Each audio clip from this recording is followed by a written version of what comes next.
ആം ആദ്മി പാർട്ടിയുടെ അടിത്തറ ഇളക്കുന്ന നടപടികളാണ്, രാഷ്ട്രീയ പ്രതിസന്ധികളാണ് പഞ്ചാബ് രാഷ്ട്രീയത്തിലൂടെ നീങ്ങിക്കൊണ്ടിരിക്കുന്നത്.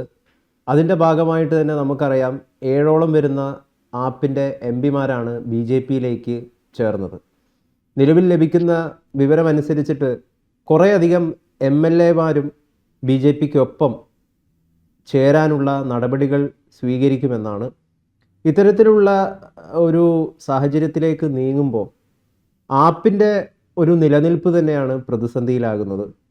അതുമാത്രമല്ല, പഞ്ചാബ് രാഷ്ട്രീയത്തിൻ്റെ കുറേ പഴയ മോശം ഓർമ്മകളിലേക്കും നമ്മളിത് കൊണ്ടെത്തിക്കുന്നുണ്ട്. പ്രത്യേകിച്ചും ഈ രാഷ്ട്രീയ വൈര്യവും രാഷ്ട്രീയ സംഘർഷവും ഒക്കെ ഒരു കാലത്ത് രൂപപ്പെട്ട സമയത്താണ് ഭിന്ദ്രൻവാലയെ പോലുള്ള ആളുകൾ പഞ്ചാബിൽ നിന്ന് ഉണ്ടായിട്ടുള്ളത്. അപ്പോൾ ഇതൊരു ആത്യന്തികമായിട്ട് ഒരു മതസംഘർഷത്തിലേക്കാണോ ഈ ഒരു പഞ്ചാബിലെ രാഷ്ട്രീയ പ്രതിസന്ധികൾ ചെന്നെത്തുന്നത്? എങ്ങനെയാണ് അങ്ങ് വിലയിരുത്തുന്നത്? ഗൗതം ചോദിച്ച ചോദ്യത്തിലെ അവസാന ഭാഗത്തിൽ നിന്ന് തുടങ്ങിയ മറുപടിയിൽ ഞാൻ തരാം. അതായത്, മതവും രാഷ്ട്രീയവും വല്ലാതെ കൂടിക്കുഴഞ്ഞു കിടക്കുന്ന അതിസങ്കീർണമായ രാഷ്ട്രീയ യാഥാർത്ഥ്യങ്ങളാണ് പഞ്ചാബ് എന്ന അതിർത്തി സംസ്ഥാനത്തിലുള്ളത്. അവിടെ പണ്ട് അകാലിദളിന്റെ സ്വാധീനത്തെ ചെറുക്കാൻ വേണ്ടി ഇന്ദിരാഗാന്ധി സൃഷ്ടിച്ച ഭസ്മാസുരനാണ് ഭിന്ദ്രൻവാല എന്ന വ്യാഖ്യാനങ്ങളുണ്ട്.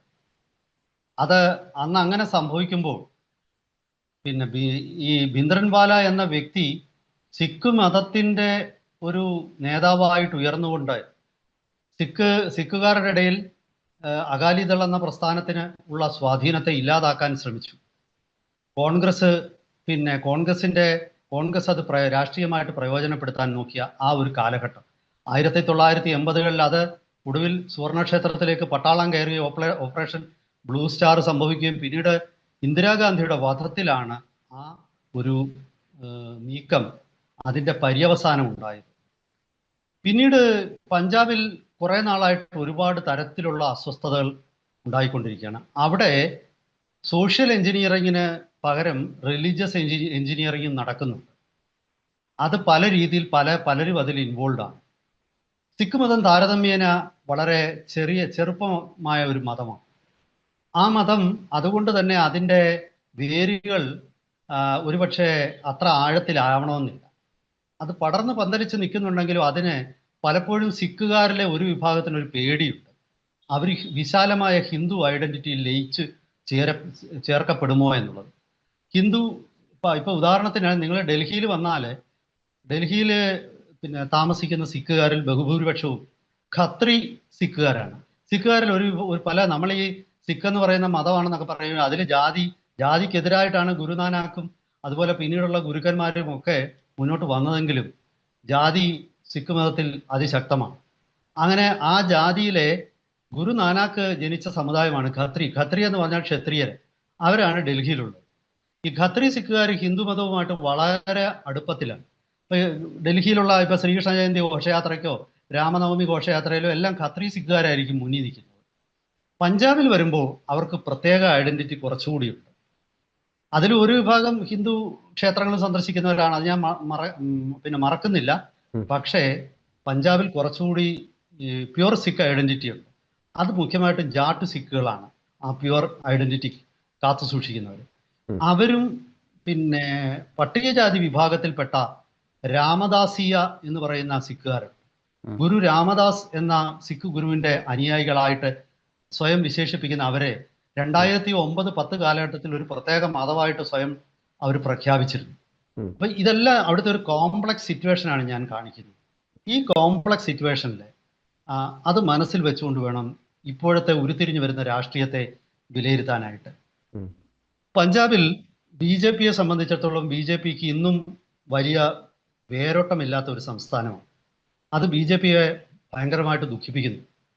മുൻപ് ബി ജെ പി അകാലിദളിന്റെ സഖ്യകക്ഷിയായിട്ട് നിന്ന് പഞ്ചാബിൽ അധികാരത്തിൽ വന്നിരുന്നു. പക്ഷെ അകാലിദളിൽ നിന്ന് പഞ്ചാബിൽ സ്വാധീനം വളരെ കുറഞ്ഞിരിക്കുന്നു. ഇപ്പം നമ്മൾ നോക്കുകയാണെങ്കിൽ അകാലിദള്, ആം ആദ്മി പാർട്ടി, കോൺഗ്രസ്, ആ 3 പാർട്ടികളാണ്. അതിലേറ്റവും ഈ 3 മുഖ്യ പാർട്ടികളിൽ ഏറ്റവും സ്വാധീനം കുറവ് അകാലിദളിനാണ്. ഇപ്പോൾ സംഭവിക്കാൻ വെച്ചിരിക്കുന്നത് ഈ ആം ആദ്മി പാർട്ടിയിലേക്ക് BJP അവരുടെ സ്വാധീനം എത്തിച്ചിരിക്കുകയാണ്.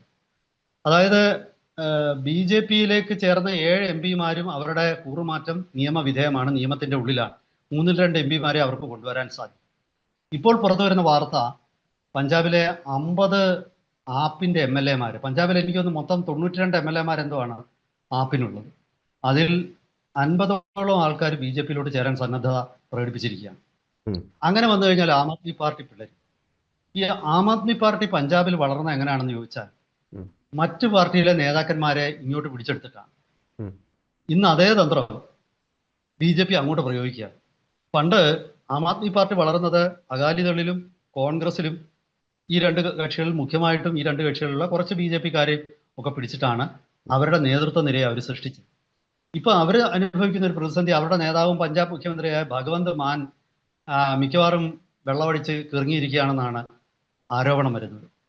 അപ്പൊ അങ്ങനെയുള്ള ഒരു സാഹചര്യത്തിൽ അദ്ദേഹത്തിന് കാര്യക്ഷമമായിട്ട് ഭരണം കൊണ്ടുപോകാനോ പഞ്ചാബിലെ പ്രതിസന്ധികൾക്ക് മറുപടി പറയാനോ ഒന്നും അദ്ദേഹത്തിന് പരിഹാരം കണ്ടെത്താനോ കഴിയുന്നില്ല. കേരളവുമായിട്ട് ഒരുപാട് സാമ്യമുണ്ട് പഞ്ചാബിന്റെ സാമൂഹിക വ്യവസ്ഥിതിക്ക്. കാരണം പഞ്ചാബിൽ ഇപ്പൊ വ്യവസായങ്ങളൊന്നുമില്ല. ഒരു കാലഘട്ടത്തിൽ പിന്നെ JK ഗ്രൂപ്പ് എന്നൊക്കെ പറയുന്ന പഞ്ചാബികളുടെ വ്യവസായങ്ങൾ, പഞ്ചാബിലെ കാർ നിർമ്മാണം, ഓട്ടോമൊബൈൽ, അതായത് ലോറി, ട്രക്കുകളുടെ ഒക്കെ നിർമ്മാണം, ഇതൊക്കെ പഞ്ചാബിലുണ്ടായിരുന്നു. പഞ്ചാബ് വ്യവസായങ്ങളുടെ നാടായിരുന്നു കുറച്ചു കാലം മുമ്പ് വരെ. അതൊക്കെ 1980-കളിലെ തീവ്രവാദത്തിന്റെ ഉദയത്തോടു കൂടി പഞ്ചാബിൽ നിന്നും വ്യവസായങ്ങളൊക്കെ പുറത്തേക്ക് പേടിച്ചു പോയി. അവര് പഞ്ചാബിൽ നിന്ന് റീലൊക്കേറ്റ് ചെയ്തു. ചിലത് ഹരിയാനയിലെത്തി, ചിലത് UP-യുടെ ഗാസിയാബാദ് പോലുള്ള സ്ഥലത്ത്, അല്ലെങ്കിൽ നോയിഡ പോലുള്ള സ്ഥലത്തേക്കൊക്കെ റീലൊക്കേറ്റ് ചെയ്തു. ഇതിന്റെ ഫലം എന്ന് പറഞ്ഞാൽ പഞ്ചാബിൽ തൊഴിലില്ലായ്മ വർദ്ധിച്ചു. അതിനോടൊപ്പം കഴിഞ്ഞ കുറച്ചു നാളായിട്ടുള്ള ഒരു വലിയ പ്രതിസന്ധി പഞ്ചാബിലെ പിന്നെ വർദ്ധിച്ചു വരുന്ന മയക്കുമരുന്ന് ഉപയോഗമാണ്. പഞ്ചാബ് ഇന്ത്യയുടെ മയക്കുമരുന്ന്, കേരളം പിന്നെ പഞ്ചാബിന്റെ പിറകിലാണ്. പഞ്ചാബാണ് ഏറ്റവും അധികം മയക്കുമരുന്ന് വ്യാപാരം ഇന്ത്യയിൽ നടക്കുന്നതെന്നാണ് പറയപ്പെടുന്നത്. അത് കഴിഞ്ഞാൽ ഇപ്പൊ കേരളമാണ്. അതാണ് ഞാൻ പറഞ്ഞത്, ഈ 2 സംസ്ഥാനത്തിനും ഒരുപാട് സാമ്യമുണ്ട്. മയക്കുമരുന്നിന്റെ വ്യാപനം, വ്യവസായമില്ലായ്മ, വലിയ തോതിൽ ചെറുപ്പക്കാരുടെ പുറത്തേക്കുള്ള കുടിയേറ്റം, ഇതൊക്കെ ഈ 2 സംസ്ഥാനങ്ങളിലും ഉള്ളതാണ്. പുറത്തുനിന്നുള്ള റെമിറ്റൻസിന്റെ ബലത്തിലാണ് കേരളത്തിലും പഞ്ചാബിലും സമ്പദ് വ്യവസ്ഥ നിലനിൽക്കുന്നത്. പഞ്ചാബ് സർക്കാരും വലിയ കടത്തിലാണ്. അതായത് ശമ്പളം കൊടുക്കാൻ പോലും പിന്നെ ഈ വരുന്ന മാസങ്ങളിൽ പഞ്ചാബ് ബുദ്ധിമുട്ടുമെന്നാണ് പറയപ്പെടുന്നത്. സംസ്ഥാന സർക്കാരിന് വരുമാനം കുറഞ്ഞു. ഇങ്ങനെ ഒരുപാട് ഘടകങ്ങൾ എടുത്ത് വെച്ച് നോക്കുമ്പോൾ അവിടുത്തെ ഇപ്പോഴത്തെ പ്രതിസന്ധിക്ക് ഇതിനൊക്കെ പരിഹാരം കാണുമെന്നുള്ളൊരു വാഗ്ദാനവുമായിട്ടാണ് ആം ആദ്മി പാർട്ടി അവിടെ അധികാരത്തിലെത്തിയത്. പക്ഷെ അതിനൊന്നും അവർക്ക് യാതൊരു പരിഹാരവും കൊടുക്കാൻ പറ്റിയില്ല. അതിന്റെ ഫലമായിട്ട് എന്ത് സംഭവിച്ചു? അവർക്കെതിരെ ജനരോഷം വരികയാണ്. അടുത്ത വർഷം ഇലക്ഷൻ വരാൻ പോകും. ആ ഇലക്ഷൻ വരാൻ പോകുമ്പോൾ അതിനോടനുബന്ധിച്ചാണ് BJP ഈ രാഷ്ട്രീയ നീക്കം നടത്തിയിരിക്കുന്നത്. ആ ഇലക്ഷനിൽ BJP എന്ത് തീരുമാനിക്കുമെന്ന് നമുക്ക് അറിഞ്ഞുകൂടാ. കാരണം ഇപ്പോഴത്തെ പിന്നെ ഈ ആം ആദ്മി പാർട്ടിയിലെ പിളർപ്പിന്റെ നേതാവ് എന്ന് പറയുന്നത്, പക്ഷെ ഹിന്ദുവായ രാഘവ് ചദ്ദയെ പഞ്ചാബിന്റെ മുഖ്യമന്ത്രി സ്ഥാനത്തേക്ക് സിഖുകാർ അംഗീകരിക്കുമോ? എനിക്ക് തോന്നുന്നില്ല. അവിടെ നമ്മൾ കണക്കിലെടുക്കേണ്ട പഞ്ചാബിന്റെ ജനസംഖ്യ എടുത്താൽ 57%-ലധികം സിഖുകാർ, 38-39% ഹിന്ദുക്കൾ, ബാക്കി ക്രിസ്ത്യാനികളും ഒക്കെ കൂടെ ചെറിയൊരു ശതമാനം. അപ്പോൾ ഇപ്പോഴത്തെ ഒരു അവസ്ഥയിൽ BJP നടത്തുന്ന നീക്കം നോക്കുമ്പോൾ എനിക്ക് തോന്നുന്നത് രവിദാസിയ എന്ന് പറയുന്ന സിഖുകാരെ, അത് പിന്നെ മൊത്തം സിഖ് സമൂഹത്തിന്റെ ഒരു 10%, 12-13% രവിദാസിയരാണ്.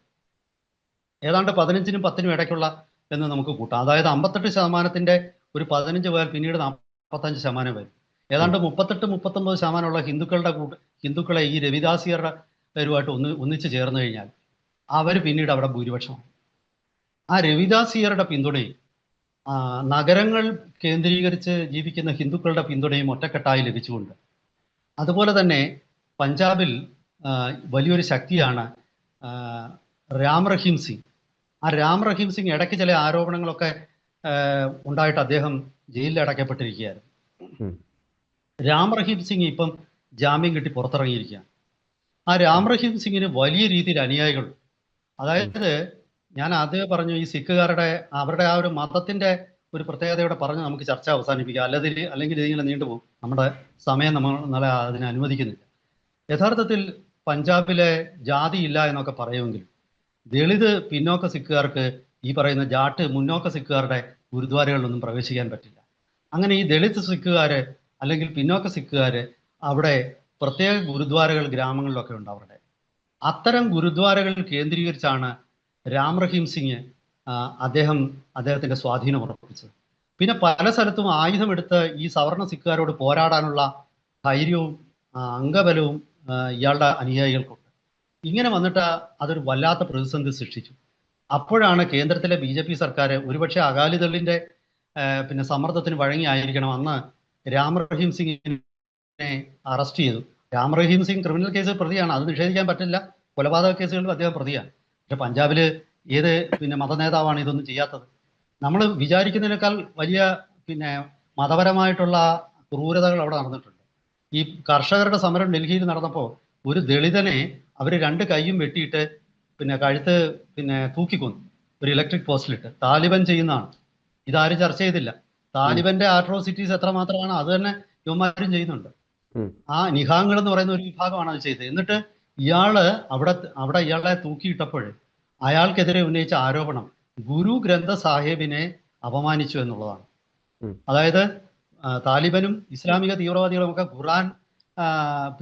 ഖുറാനെ അപമാനിച്ചു എന്നും ഇസ്ലാം മതത്തിനെ പ്രവാചകനെ അപമാനിച്ചു എന്നൊക്കെ പറയുന്ന അതേ രീതിയിൽ മതനിന്ദാ നിയമം ഈ അടുത്ത സമയത്ത് പഞ്ചാബ് പാസ്സാക്കിയിട്ടുണ്ട്.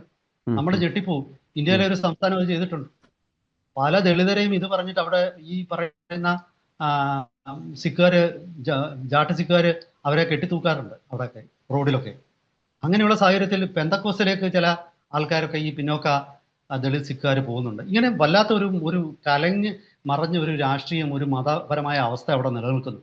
അപ്പോൾ BJP ഈ ഒരു സാഹചര്യത്തിൽ അവിടെ അധികാരത്തിൽ വരാനും അതിർത്തി സംസ്ഥാനമായ പഞ്ചാബിൽ BJPക്ക് അധികാരത്തിലില്ലെങ്കിൽ പാകിസ്ഥാന് അത് വലിയ സഹായകരമായിരിക്കും, പഞ്ചാബിലുള്ള ഈ അസ്വസ്ഥതകൾ വർദ്ധിക്കും എന്നത് മുൻകൂട്ടി കണ്ടിട്ടാണ് BJP ഇങ്ങനെ ഒരു ഓപ്പറേഷൻ നടത്തുന്നതെന്ന് പറയുന്നു. പക്ഷെ രാഘവ് ചദ്ദയ്ക്ക് അവിടെ നേതാവാൻ പറ്റുമോ എന്ന് എനിക്കറിയാമേ. ഒരുപക്ഷെ രാഘവ് ചദ്ദയെ BJP ദില്ലി മുഖ്യമന്ത്രിയാക്കുകയും ഹർഭജൻ സിംഗിനെ പോലുള്ള ആൾക്കാർ ഉണ്ടല്ലോ ആപ്പിൽ നിന്നും ഇപ്പുറത്തേക്ക് വന്നിട്ടുള്ളവർ, അവരിൽ ആരെങ്കിലും ഒരു സിഖ് നേതാവിനെ, പ്രമുഖനായ ഒരു സിഖ് നേതാവിനെ BJP ആകർഷിക്കുകയും അദ്ദേഹത്തിനെ അവർ മുഖ്യമന്ത്രി സ്ഥാനത്തേക്ക് കൊണ്ടുവരികയും ചെയ്യാനുള്ള ഒരു സാധ്യത നമ്മൾ കാണുന്നു. ഈ ഒരു വരി കൂടെ പറഞ്ഞ് ഞാൻ അവസാനിപ്പിക്കുകയാണ്. 1900 ശേഷമാണ് ഈ ഹിന്ദു സിഖ് വിഭജനം ഇത്ര ശക്തമായിട്ട് അവിടെ ഉണ്ടായത്. മുമ്പ് സുവർണക്ഷേത്രത്തിൽ നിറയെ ഹിന്ദു ദൈവങ്ങളുടെ വിഗ്രഹങ്ങൾ ഉണ്ടായിരുന്നു. അതായത് ആ വിഗ്രഹങ്ങൾ 1903 അവിടുന്ന് മാറ്റി ദുർഗ്യാന ക്ഷേത്രം അമൃത്സറിൽ നിർമ്മിക്കുകയും അവിടേക്ക് അത് മാറ്റുകയും ചെയ്തത്. അതിനുശേഷമാണ് മഹന്തുകൾ എന്ന് പറയുന്ന ഒരു വിഭാഗമായിരുന്നു ഗുരുദ്വാരകൾ നിയന്ത്രിച്ചിരുന്നത്. പിന്നീട് ശിരോമണി ഗുരുദ്വാര പ്രബന്ധ കമ്മിറ്റി ഉണ്ടാകുകയും അവരുടെ നിയന്ത്രണത്തിലേക്ക് കാര്യങ്ങൾ എത്തുകയും ഒക്കെ ചെയ്തു. അങ്ങനെയാണ് അകാലിദളിന്റെ വളർച്ച. ഞാൻ പറഞ്ഞു വരുന്നത് ഇതെല്ലാം മതവുമായിട്ട് ബന്ധപ്പെട്ടിരിക്കുന്നു. പഞ്ചാബിന്റെ രാഷ്ട്രീയ മാറ്റം മതപരവുമാണ്. പക്ഷേ ആദ്യകാലത്തെ അകാലിദൾ നേതാക്കളാകട്ടെ, SGPCയുടെ നേതാക്കന്മാരാവട്ടെ, അവർ ഹിന്ദുക്കളുമായിട്ടുള്ള ആ ഒരു വലിയ ബന്ധം അവർക്കുണ്ടായിരുന്നു. ഉദാഹരണത്തിന് മാസ്റ്റർ താരാ സിംഗ് SGPCയുടെ സ്ഥാപകരിൽ ഒരാളാണ്. അദ്ദേഹം വിശ്വ ഹിന്ദു പരിഷത്തിന്റെ സ്ഥാപകരിൽ ഒരാളാണ്. അപ്പം ഇത് പരസ്പരം ബന്ധപ്പെട്ട് കിടക്കുന്ന 2 വിഭാഗങ്ങൾ. പക്ഷേ സിഖ് ഐഡന്റിറ്റി നഷ്ടപ്പെട്ടു പോകുമോ, പൂർണ്ണമായിട്ടും ഹിന്ദുവിൽ ലയിച്ചു പോകുമോ എന്നൊക്കെയുള്ള പേടിയുള്ള ഒരു വിഭാഗം. അങ്ങനെ കോംപ്ലക്സ് ആണ് ഇവിടുത്തെ ഒരു രാഷ്ട്രീയം. എന്തായാലും ആര് ഭരണത്തിൽ വന്നാലും പഞ്ചാബിൽ സമാധാനത്തോടുകൂടി ഭരണം നടക്കട്ടെ, പഞ്ചാബിൽ മയക്കുമരുന്ന് ഉപയോഗം നിയന്ത്രിക്കാൻ പറ്റട്ടെ, പഞ്ചാബിൽ നിന്നും വിഘടനവാദികളെയും പാകിസ്ഥാൻ അനുകൂലികളെയും നിയന്ത്രിച്ച് അവരെ വേണ്ട രീതിയിൽ നിയമത്തിന് മുന്നിൽ കൊണ്ടുവരാൻ സാധിക്കട്ടെ എന്ന് മാത്രം ആശംസിച്ചുകൊണ്ട് ഞാൻ തൽക്കാലം നമ്മുടെ ചർച്ച അവസാനിപ്പിക്കുകയാണ്. Thank you.